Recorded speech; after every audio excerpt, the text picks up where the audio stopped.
Alright, so let's talk about something that, for a lot of people, feels like a chore: budgeting. Do you hate tracking every dollar? Or are you the type who loves organizing your money down to the last cent? What if I told you your personality might be the key to finally sticking to a budget? It's about finding a method that clicks with who you already are. Because let's be real, if your budgeting style feels like you're constantly fighting against your own instincts, how long do you think you're actually going to keep it up? Probably not very long. The truth is, there's no one-size-fits-all answer when it comes to managing your money.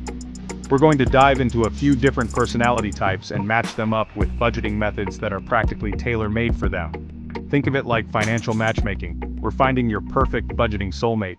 By the end of this, you'll have a clear idea of which budgeting strategy is going to set you up for success, not frustration. Alright, first up, let's talk to all my fellow planners out there. You're the person who gets a genuine thrill from a well-organized spreadsheet. If the idea of knowing exactly where every single one of your hard-earned dollars is going before you even spend it sounds like music to your ears, then congratulations. The zero-based budget is about to become your new best friend. This isn't just a budget, it's a financial command center and you're the captain. The core concept of the zero-based budget is incredibly simple yet profoundly powerful. You take your total monthly income and then you assign every single dollar a job. Income minus expenses equals zero. Every dollar has a purpose, whether it's going towards rent, groceries, savings, investments, debt repayment, or even that fun money for your hobbies. You are literally telling your money where to go, ensuring that every cent is working for you in the way you intend. For planners, this method is incredibly satisfying because it offers the ultimate level of control and clarity. You can see exactly how your financial decisions are impacting your goals. Want to save for a down payment? You can allocate a specific amount each month and watch that category grow. Trying to aggressively pay down debt? You can channel extra funds there and see the direct impact. It's all about making a plan for your money and then executing that plan with precision. This method truly puts you in the driver's seat of your financial future. The tools for this can be as simple or as complex as you like. A detailed spreadsheet is a planner's paradise. There are also plenty of budgeting apps out there that are specifically designed for zero-based budgeting. Like YNAB, you need a budget. The key is finding a system that allows you to meticulously plan and track. When you've given every dollar a job, you're much less likely to be caught off guard by an unexpected expense. It's proactive, not reactive.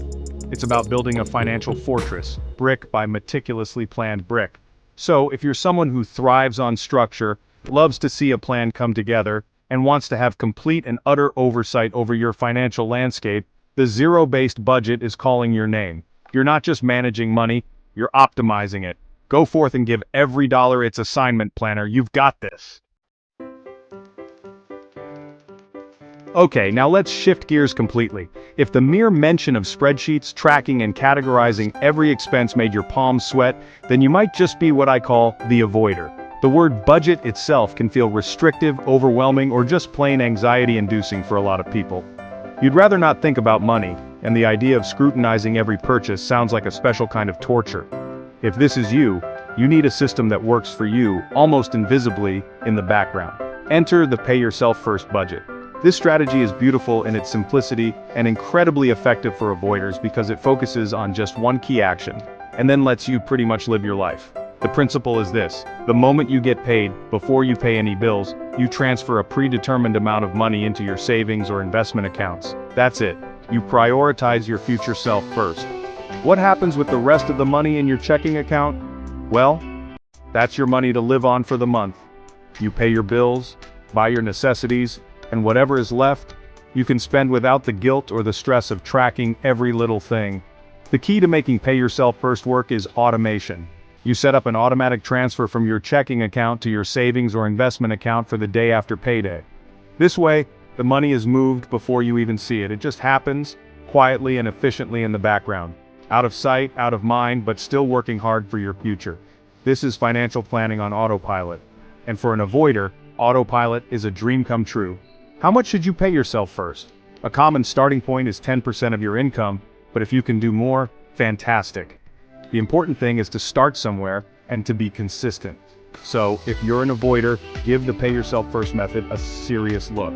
It's simple, it's effective, and it's designed to reduce financial stress, not add to it. Alright, now let's talk to the spenders. You know who you are. You love the thrill of a new purchase. You enjoy treating yourself and others, and the idea of a super restrictive budget feels like a creativity killer. You work hard for your money and you want to enjoy it, but maybe, just maybe, sometimes that enjoyment leads to a little bit of oops. Where did all my money go? At the end of the month. If that sounds familiar, then the 80/20th budget might be your perfect financial companion. The core idea of the 80/20th budget is beautifully simple. You allocate 20% of your after-tax income towards your financial goals. That's savings, investments, or paying down debt aggressively. The other 80%?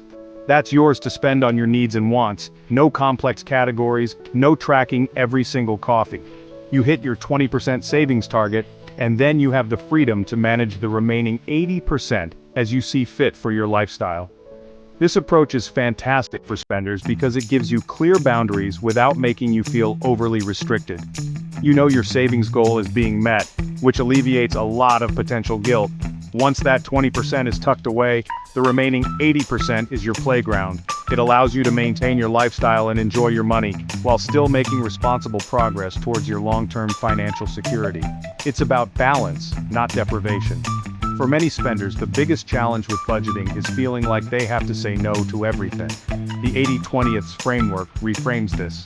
It's not about saying no to spending, it's about saying yes to your future first and then having a clear, guilt-free amount to work with for everything else.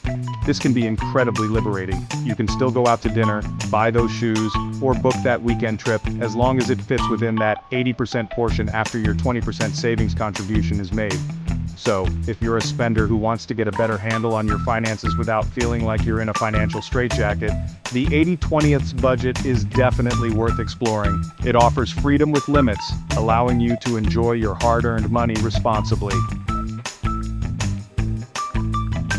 Finally, let's talk to the minimalists. If you crave simplicity in all areas of your life, from your wardrobe to your home decor, then the idea of juggling multiple accounts, complex spreadsheets, or detailed tracking probably sounds like unnecessary clutter. You want your financial life to be as streamlined and efficient as possible, with minimal decisions and maximum clarity. If this resonates with you, then the one-account budget could be your ideal approach. The one-account budget, in its purest form, is exactly what it sounds like. You manage all your income and expenses through a single checking account. All your income goes in, and all your bills, spending, and even savings contributions are managed from this one central hub. The idea is to reduce complexity and the mental overhead of managing multiple financial streams. For a true minimalist, this is financial zen. Now, how does budgeting work with just one account? It's less about rigid categories and more about mindful spending and regular check-ins. You know your income, you know your fixed expenses. You make sure those are covered. Then, for your variable spending, you rely on a general awareness of your account balance and your overall financial goals. It's about keeping things lean and uncomplicated. For this to work effectively, especially the savings part, minimalists often pair this with a very strong habit of regularly transferring a set amount or percentage to a separate high-yield savings account or investment account. The one account primarily refers to the operational cash flow account. The beauty is the simplicity of daily management. This system thrives on knowing your numbers, your approximate monthly spending on essentials, your income, and your savings goals. You'd regularly look at your single account balance and mentally gauge if you're on track for the month. So, if you're a minimalist who values simplicity, clarity, and efficiency above all else, the one-account operational budget, coupled with disciplined automated transfers to savings, could be your perfect match. Keep it simple, keep it effective. Alright, so there you have it. 4 different budgeting personalities and 4 distinct strategies designed to match. We covered the planner with the zero-based budget, the avoider with pay yourself first, the spender with the 80/20th rule, and the minimalist with the one-account system. Hopefully one of those resonated with you and you're feeling a little more confident about tackling your finances in a way that actually feels right for. The best budget is the one you can actually stick with, and aligning it with your natural tendencies is a massive step in the right direction. Maybe you're a bit of a hybrid of 2 types. That's totally fine. Feel free to mix and match elements from different strategies to create a custom approach that works perfectly for your unique financial situation and personality. The most important thing is that you're taking intentional steps to manage your money, save for your future, and reduce financial stress. Hit that like button if this video gave you some clarity, and definitely subscribe for more content on how to make your money work harder for you. Thanks so much for watching, and I'll see you in the next one.